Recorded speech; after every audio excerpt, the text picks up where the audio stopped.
বিছনৰ SSLC এক্সামে হৈ যোৱা পৰীক্ষাৰ মই 51 পৰা 3 নম্বৰ কুৱেশ্যনকেইটা দিব লৈছোঁ। ইয়াত 3x² - x² - 3x + 1 বহুপদৰ এটা শূন্য 1 হ'লে ইয়াৰ বাকীকেইটা শূন্য নিৰ্ণয় কৰা বুলি কৈছে। তেতিয়াহ'লে ইয়াত আমাৰ বহুপদটো দিয়া আছে যিটো পলিমিনিয়েল px = 3x³ - x² - 3x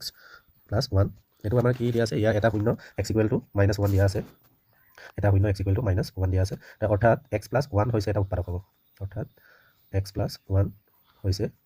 এটা উৎপাদক এতিয়া আমি কি কৰিব লাগিব x + 1 এৰে আমি 3x³ - x² - 3x + 1 আমি কি কৰিব লাগিব ডিভাইড কৰিব লাগিব কিহেৰে x + 1 এৰে এইটো লিখি ল'লোঁ তাৰ ফাৰ্ষ্টত মই 3x² বাৰ দিলোঁ 3x² 3x³ মাইনাছ এইটো প্লাছ আছে যেহেতু প্লাছ 3x² প্লাছ থাকিলে কি হয় মাইনাছ হয় তেতিয়াহ'লে আমাৰ মাইনাছে মাইনাছে কি হয় প্লাছ তেতিয়া 4 - 4x² ডাঙৰ আগত যেহেতু মাইনাছ আছে এটা -4x বাৰ দিলোঁ -4x²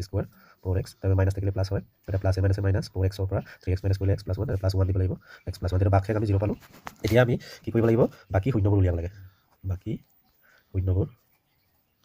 শূন্যবোৰ উলিয়াব লাগে তাহলে 3x² - 4x + 1 ইয়াৰ শূন্য উলিয়াব লাগে 3x² যেহেতু আমাৰ 3 × 3 তেতিয়াহ'লে 3x - 3x - x + 1 কমন আহিব আপোনাৰ 3x তাৰপিছত ইয়াত থাকিলে x -1 থাকিলে আৰু ইয়াৰ পৰা 1 কমন আহিব -1 -1 প্লাছ যিহেতু তাৰপিছত x - 1 কমন আহি গ'ল 3x - 1 = 0 এতিয়া চাব x - 1 = 0 আৰু 3x - 1 = 0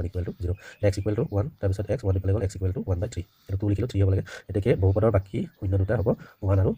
বহুপদটোৰ বাকী শূন্য 1 আৰু কি হ'ব 1/3 হ'ব নিশ্চয় বুজি পাইছে এতিয়া আমি 52 লৈ যাম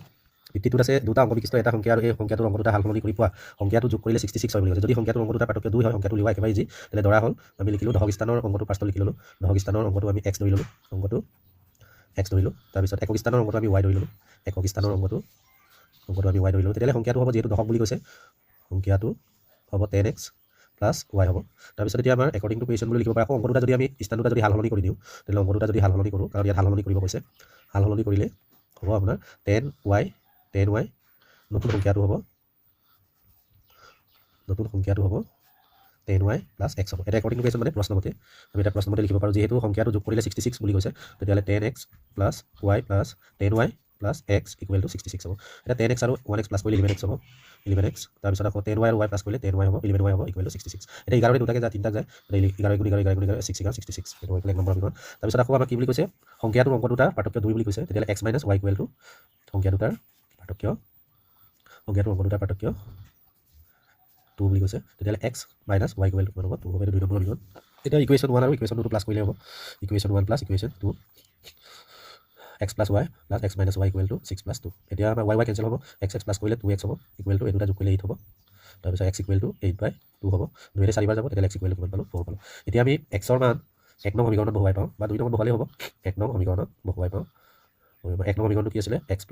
y = 4 আছিলে 6 আছিলে তেতিয়াহ'লে x ৰ ভেলু 4 পালোঁ y = 6 তেতিয়াহ'লে y = কিমান হ'ব 6 - 4 হ'ব তেতিয়াহ'লে y = পালোঁ এতিয়া আমি এটা সংখ্যাটো উলিয়াব পাৰোঁ সংখ্যাটো কি আছিলে সংখ্যাটো যেহেতু উলিয়াব কৈছে সংখ্যাটো 10x y আছিলে 10x + 4 + 2 11 ইফালে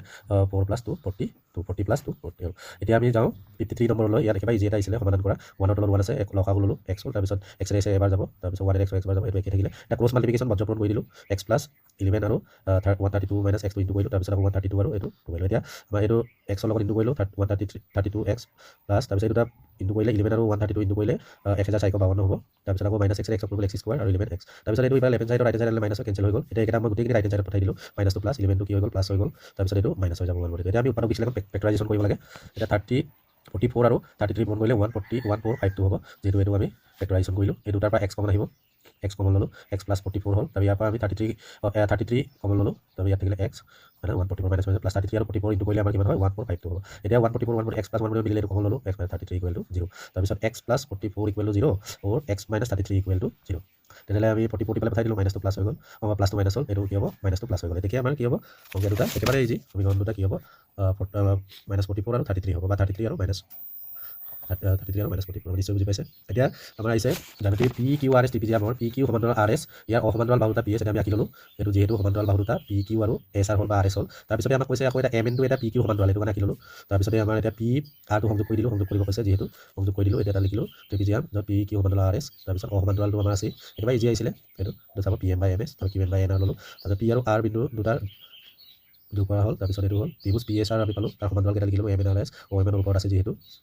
তাৰপিছতে আমি ল'লোঁ PM/MS আৰু P/QR তাৰপিছত আকৌ ল'লোঁ আমি PQR ত্ৰিভুজটো লৈ ল'লোঁ একেই চেম একেই হ'ব PO/R যিটো O বিন্দু কাটাকাটি কৰিছে তাৰপিছতে RQ আৰু NQ RP বা OPU এইটো ল'লোঁ সমান্তৰাল কেইটা এইটো লৈ তাৰপিছত এইটো প্ৰমাণ কৰা হ'ল নিশ্চয় বুজি পাইছে একেবাৰে ইজি আহিছিলে